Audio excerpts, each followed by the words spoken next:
ख़ास तौर ते महर जतो तकरार में फुलजी वियो आहे, घोट जे मथां फायरिंग कई हुई, हू शहीद थी वियो। तक़रीबन कबीलाई जहिड़ा शिकारपुर ज़िले जे अंदरि वधी आहे। हिन बाबति छा ॾिसो, कबीलाई जहिड़नि लाइ त कोशिश हर फॉरम ते सभु करनि था त इहे ख़तमु थियनि।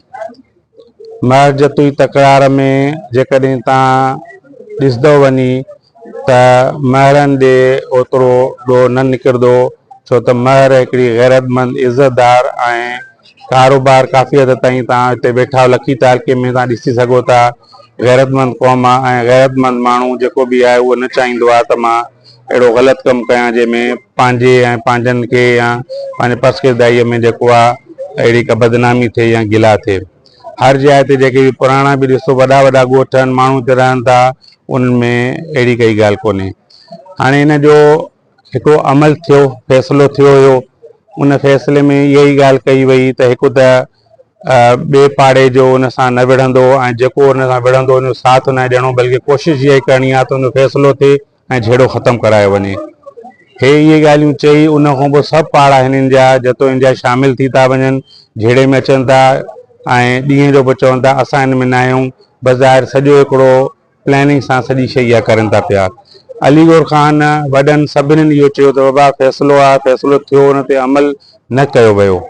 जेकॾहिं के हिकिड़े माण्हू कंहिं बि पासे में ग़लती कई आहे त उहो सिधो हुन में फ़ैसिले में कयो वियो त हिन ते एक्शन खणणो वेंदो, त तव्हां सभु कयो, हुन ते एक्शन खॼे। तव्हां वॾा पाण में मिलो, ॻाल्हायो हुन शइ ते, पर बजाए हिन जेके मिलण जे या उन ते अमल करण जे करे पोइ उन्हनि में ॿिया माण्हू बि शामिलु करे ऐं झेड़े खे वधाए ॾियण लाइ हिकिड़ी ॼटकी सोच रखंदड़ त बाबा असां पंहिंजा फांद पूरा कयूं, पोइ इहे फ़ैसिला कंदासीं।